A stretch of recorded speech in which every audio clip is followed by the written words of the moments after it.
안녕하세요. 김종명의 건강보험 하나로입니다. 오늘은 마지막 네 번째 강의죠. 오늘은 이제 병원비 걱정을 어떻게 해결할 것인지, 그리고 그 대안으로 제가 제시하는 사보험 대신 건강보험 하나로에 대해서 살펴보도록 하겠습니다. 그간 제 1강부터 3강까지는 국민의 병원비 부담이 큰 이유하고, 그래서 민간의료보험과 같은 사보험에 가입할 수밖에 없는 현실, 하지만 그 민간의료보험이 가진 한계는 너무나도 분명하기 때문에 실제로 병원비를 해결해 주는 것은 제한적일 수밖에 없다는 내용으로 살펴보았죠. 자, 그렇다면 그럼 어떻게 이 문제를 해결해야 할까요? 답은 분명하겠죠.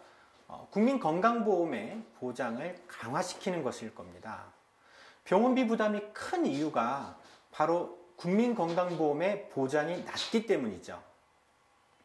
민간의료보험에 대한 지출이 급격하게 늘어날 수밖에 없는 것도 결국에는 국민건강보험만으로 병원비 해결을 하기 어렵기 때문인 겁니다. 현재 국민건강보험의 보장률은 평균 60%를 약간 상회하는 정도에 불과한데요. 병원에서 치료를 받게 되면 치료비가 나오잖아요.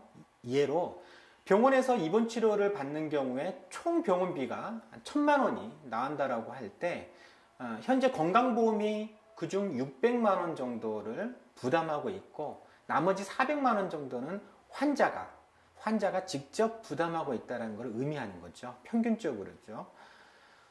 여기서 건강보험의 보장률이 만약에 높아지게 되면, 그러니까 예로 건강보험의 보장률을 90%로 높인다라고 하면 총 병원비의 1,000만 원 중에서 900만 원을 건강보험이 부담하게 되는 거죠. 그리고 환자가 부담하는 비중은 10%, 100만 원이 될 겁니다. 즉, 환자가 부담하는 비중은 건강보험 보장률이 60%일 때는 400만 원이었지만 건강보험 보장률을 90%로 올리게 되면 100만 원으로 줄어들게 되는 거죠. 만일 거꾸로 건강보험 보장률이 60%보다 더 낮아지게 되면 환자의 부담은 훨씬 400만 원 이상으로 더 늘어나게 되겠죠. 그래서 건강보험의 보장률을 높이자는 것은 환자가 부담하는 비중을 줄이고 건강보험공단이 부담하는 비중을 늘리자는 겁니다. 좀 어려운 용어로 건강보험이 부담하는 것을 공적 지출이라고 할 수 있고요. 환자가 직접 부담하는 병원비를 사적 지출이라고 할 수 있습니다. 공적 지출은 늘리고 사적 지출은 줄이자는 겁니다.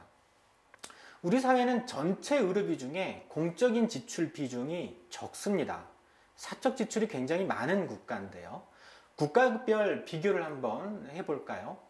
자, 이 자료는 OECD 국가들의 국민의료비 지출을 비교하는 그래프입니다. 한 국가의 모든 의료비 지출을 공적 지출하고 사적 지출로 나누어서 보여주는 그래프인데요. 이 의료비 지출은 건강보험 진료비뿐만 아니라 미용, 성형과 같은 비보험 진료나 일반 의약품이라든지 또 병원 짓는 데 들어가는 시설 장비, 투자 등을 모두 포함했기 때문에 단순히 건강보험 보장률을 나타내는 것은 아니다라는 것은 이해하시고 좀 보시면 될 것 같습니다. 자, 보시면 주요 유럽 국가들, 노르웨이, 영국, 스웨덴, 독일, 프랑스 같은 국가들 보면 공적 지출이, 전체 의료비에서 차지하는 공적 지출이 80% 내외에 이른다는 것을 알 수 있습니다. 즉, 사적 지출은 20% 내외에 불과하다는 거죠. OECD 평균적으로는 국민 의료비 중에 대략 72%를 공적 지출로 해결을 하고 있죠. 반면 우리나라를 보시죠. 우리나라는 공적 지출은 55% 수준밖에 안 됩니다. 유럽에 비해서도 매우 적고요. 평균에서도 훨씬 낮습니다. 그러니까 그만큼 사적인 지출, 즉 국민이 직접 부담하는 의료비 비중이 그만큼 높다라는 것을 의미하는 거죠. 병원비 부담이 큰 이유가 바로 여기에 있습니다. 우리하고 비슷한 처지에 있는 국가들이 보시면 미국, 멕시코, 칠레 이 정도뿐이죠. 대체로 이제 미국하고 FTA를 체결해서 미국과 좀 친한 국가들인데요. 미국은 아시죠? 미국은 의료 자체가 민영화되어 있는 국가입니다. 그래서 세계 최고 수준의 의료 비출을 하고 있죠. 그만큼 국민들이 가진 의료 불안도 큰 나라입니다. 이렇게 의료비 부담이 큰 이유는 한 사회의 의료비에서 공적인 지출이 적고 사적인 지출이 큰 이유라는 것을 쉽게 알 수 있겠는데요. 국가 간 비교하는 좀 다른 자료도 보시죠. 이 자료를 보시면 좀 더 피부에 다가올 것 같은데요. 이는 이제 의료비 부담 중에 입원했을 때 의료비, 또 외래 진료받았을 때 의료비, 또 약을 지을 때 각각 의료비 부담률을 비교한 표입니다.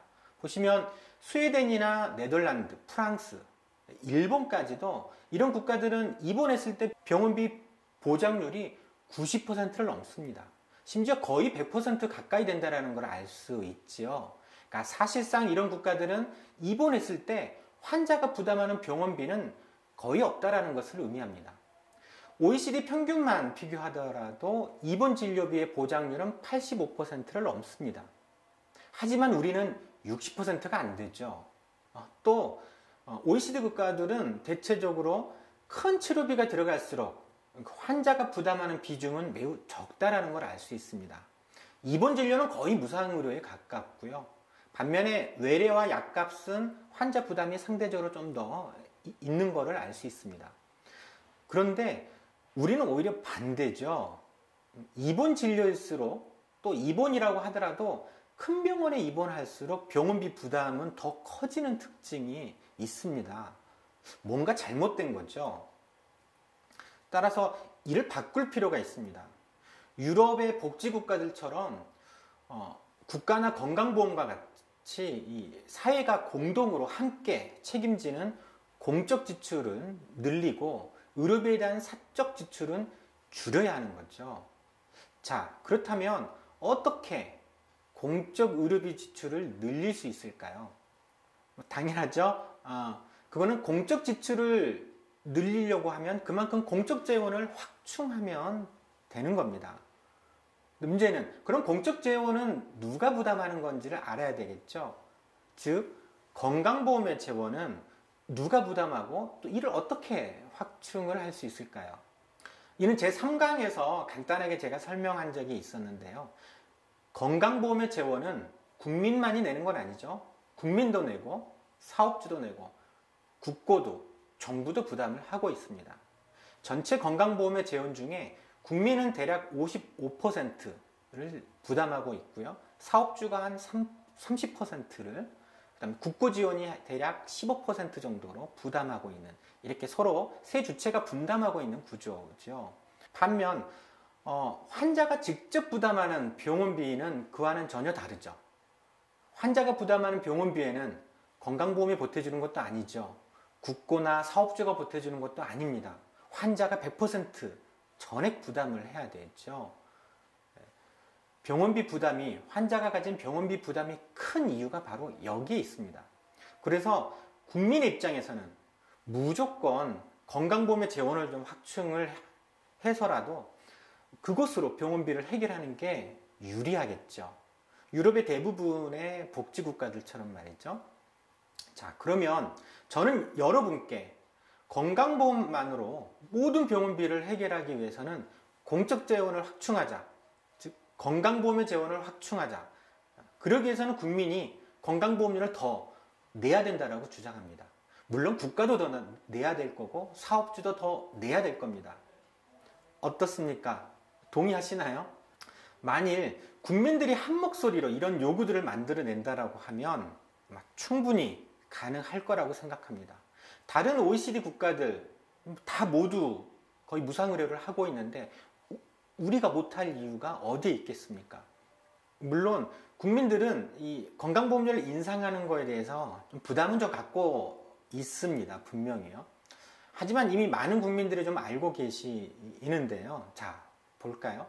이 그래프는 보험소비자 조사 결과입니다. 그러니까 2011년도에 보험 가입자를 대상으로 건강보험의 보장성을 확대하기 위해서는 건강보험료 인상이 필요한데 그것에 대한 의견을 물었습니다. 국민의 43%는 보험료를 인상하더라도 건강보험의 보장성을 확대하자라고 하였고, 또 47%는 현재 수준을 그대로 유지하자. 그리고 나머지 11%는 오히려 민간 의료보험으로 하자라고 답했었는데요. 절반 가까이나 되는 국민들이 무려 보험료 인상에 찬성하고 있는 겁니다. 물론 이제 나머지 절반 정도의 국민들은 현재 수준으로 가자라고 답하긴 하셨습니다만, 지급의 건강보험의 구조와 지금까지 제가 말씀드렸던 내용들, 민간의료보험이 아주 큰 한계를 가지고 있다는 것들을 상기한다라고 하면 아마 이분들도 건강보험에 대해서 새롭게 인식을 좀 하지 않을까 싶습니다. 자, 그렇다면 어느 정도의 건강보험료 인상이 필요할까요? 저는 건강보험의 보장률을 최소 80% 이상으로 하면 충분하다고 봅니다. 그러니까 특히 이제 병원비 부담이 큰 입원 진료의 보장률은 90%로 높이고요. 또 3대 비급여, 특진료, 상급병실료, 간병료 이거를 포함해서 모든 비급여는 급여화 시켜야 될 거고요. 그래서 연간 100만 원 상한제를 이 정도면 충분히 시행할 수 있습니다. 건강보험의 보장률을 80% 정도만 높이면 충분히 가능하죠. 왜냐하면 병원비 부담이 크지 않은 외래 진료라든지 약값 같은 경우에는 현재 건강보험의 본인 부담률 30% 정도는 유지해도 괜찮다고 봅니다. 우선적으로 큰 병원비 부담이 없도록 하는 것이 가장 큰 급선무라고 생각을 하고요. 이렇게 보면 2013년도에요. 총 건강보험 진료비는 한 64조 정도 했습니다. 그중 건강보험 보장률이 한 62% 정도 되니까 건강보험이 대략 40조 원을 보장해 주었고요. 나머지 한 24조 원 정도는 국민이 직접 지출한 거죠. 만일 건강보험의 보장률을 80% 정도로 올리게 되면 건강보험이 51.2조 정도를 부담하게 되겠죠. 그리고 국민 부담은 24조에서 한 12조 정도로 절반 가까이 줄어들게 되는 거죠. 특히 연간 병원비 상한제 100만 원 이상은 절대 부담하지 않도록 한다라고 하면 건강보험의 보장률을 80%로 정도로만 인상하더라도 대체적으로 큰 병원비 부담은 사라질 수가 있습니다. 물론 실제로는 재원이 이거보다는 좀 더 필요할 겁니다. 왜냐하면 환자의 부담이 큰 간병료 같은 경우에는 건강보험의 보장에 지금 제외되어 있기 때문에 이걸 포함하게 되면 실제 재원은 좀 더 늘어나는데요. 이전에 그 건강보험 하나로 시민회의에서 보장 목표를 입원 진료는 90% 그리고 연간 100만 원 상한제, 간병 서비스 급여화 등을 위해서 필요한 재원을 대략 연간 14조 원 정도로 추산한 바가 있었는데요. 그럼 14조 원 정도의 건강보험 재원을 확충하게 되면 적어도 국민들이 외래나 약값에서 일부 부담은 있더라도 큰 병원비 부담은 완전히 사라질 거라고 생각을 하는 거죠. 그러면 14조 원의 재원을 확충을 한다라고 하면 이 14조 원을 모두 국민들이 부담하는 것은 아니죠. 왜냐하면 사업주와 국고 지원이 보태지기 때문에 실제 국민들이 부담해야 될 거는 그 중에 한 6.5조, 한 절반이 정도만 부담하면 되는 겁니다. 국민이 부담하는 거 역시도 건강보험료는 소득에 따라 비례를 부담하기 때문에 대부분의 서민들은 그렇게 부담이 크지는 않습니다. 어찌됐든 대략 현재 부담하고 있는, 지금 우리가 부담하고 있는 건강보험료의 한 30% 정도를 추가로 부담하면 충분한 재원이 확보되지 않나 싶은데요. 예로 월 근로소득이 한 300만 원 정도라고 하면 현재 건강보험료는 9만 원을 내고 계시죠. 3%를 건강보험료로 내기 때문이죠. 그래서 그 중에 30%를 더 내자라는 겁니다. 그러면 9만 원의 30%는 2만 7천 원이 되죠. 2만 7천 원을 더 부담하자라는 겁니다. 그래서 이렇게 건강보험의 재원을 확충해서 대부분의 병원비, 특히 큰 병원비를 건강보험으로 해결할 수 있다라고 하면 우선적으로 의료비 불안은 사라지게 됩니다. 그리고 또 하나, 여기 추가적인 혜택이 주어지죠. 바로 민간의료보험 지출 역시 대폭 줄어들 수가 있습니다. 우리는 앞에서 제1강에서 가구당 민간의료보험료로 한 달에 무려 27만 원 정도를 지출한다라고 제가 말씀드렸었죠. 아마 건강보험의 보장률이 대폭 좋아진다라고 하면 민간의료보험 지출에 적지 않은 부분을 줄일 수 있을 거라고 생각을 합니다. 적어도 실손의료보험에 가입할 이유는 사라지게 될 겁니다. 또 기존의 실손보험 가입자가 굳이 해약을 하지 않더라도 건강보험의 보장이 확대된다라고 하면 실손형이 줄어들기 때문에 실손보험료 자체가 자연스럽게 줄어들게 됩니다. 즉 전체 국민들이 부담하는 이 의료비 부담은 줄어드는 효과를 가져오게 됩니다. 간단하게 제가 도식해서 그림을 보여드리도록 하겠습니다. 이 그림은 좌측은 현재 국민이 부담하는 의료비 지출을 나타내고 있죠. 현재는 건강보험의 보장률이 낮다 보니까 환자가 부담해야 되는 본인 부담이 크죠. 사적 지출 부담이 매우 큽니다. 이것 때문에 가계 파탄이 발생되는 건데요. 그래서 대부분의 국민들이 또 값비싼 민간의료보험에 가입할 수밖에 없는 현실인 거죠. 그런데 앞에서 제가 말씀드렸듯이 민간의료보험이 이 가계 파탄의 위험을 줄이는 효과는 사실 그리 크지 않다라는 겁니다. 왜냐하면 의료비 지출의 상당은 노인 계층에서 지출을 하는데 노인들의 경우에는 사보험료, 민간의료보험 부담이 너무 커서 가입하기가 어려울 뿐만 아니라 보험사도 이 노인에게는 민간의료보험을 잘 팔지 않기 때문인 거죠. 그래서 현재 가계를 책임지고 있는 중장년 계층은요, 민간의료보험은 민간의료보험료 지출대로 부담을 하고 있고 또 연로하신 부모님 병원비 부담은 또 그 부담대로 지고 있는 현실인 겁니다.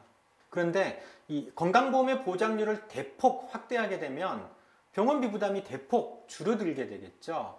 병원비 걱정이 줄어들기 때문에 민간의료보험 지출도 같이 줄어들 수밖에 없는 겁니다. 결국 국민이 부담하는 전체 의료비는 줄어들는 효과를 갖게 되는 거죠. 건강보험료를 인상하는 것이 국민의 부담을 늘리는 것이 아니라 오히려 줄이는 것이라는 것을 알 수가 있습니다. 어떻습니까? 사보험이 아니라 건강보험의 재원을 확충해서 건강보험 하나로 병원비를 해결하는 것에 동의하시나요? 네. 자, 그리고 마지막으로 하나 더 말씀드릴 텐데요. 지금 건강보험은 적어도 최소 1년 이상 모든 국민이 병원비 걱정 없이 해결할 수 있는 재원을 이미 갖고 있습니다. 지난해까지 건강보험은 무려 13조가 흑자였고요. 올해도 3, 4조 이상 흑자가 예상이 되고 있습니다. 이 정도 재원이면 적어도 1년 동안은 모든 국민들이 병원비 걱정 없이 건강보험만으로 병원비를 해결할 수 있는 충분한 재원입니다. 그런데 이상하게도 현재 정부는 이 돈을 보장성 확대에 쓰지 않고 그냥 적립해 두려고 하고 있는데요. 왜일까요? 참 이해하기가 좀 어려운 현실입니다. 다른 복지들은 다 돈이 없다고 오히려 축소하고 있는데도 돈이 남아들고 있는 건강보험은 복지 확대에 사용하지 않으려 하고 있거든요. 그래서 현재 진보적인 성향의 정당과 보건의료 시민단체들은 건강보험 현재 흑자를 보장성 확대에 사용하자라고 하는 주장을 하고 있습니다. 현재 건강보험이 가진 흑자를 건강보험 보장성 확대에 사용하게 된다고 하면 모든 국민들이 적어도 1년 동안은 병원비 걱정을 덜어낼 수가 있습니다. 물론 이제 현재 흑자는 단지 1년 정도 약간 상회하는 정도만을 물론 커버할 수 있는 재원이긴 합니다. 그 이후의 재원에 대해서는 추가적으로 보험료 인상이라든지 확충을 하더라도 저는 국민들이 얼마든지 동의를 해줄 수 있다고 생각을 합니다. 시민 여러분, 지금까지 4차례에 걸쳐서 이 사보험 대신 건강보험 하나로에 대해서 말씀을 좀 드렸습니다. 저는 우리 사회가 함께 연대하고 또 함께 행복하게 웃으면서 살 수 있는 그런 복지국가가 되기를 소망하고 있는데요. 복지국가로 나아가기 위해서 가장 중요한 과제가 저는 바로 이 병원비 문제를 해결하는 것이라고 생각합니다. 병원비 문제만큼은 개인에게, 환자에게 혹은 시장에게 알아서 맡기는 방식이 아니라 우리 사회가 함께 건강보험이라고 하는 사회보장제도로 해결할 수 있어야 된다라고 생각을 합니다. 시청자 여러분, 그동안 고마웠습니다. 감사합니다.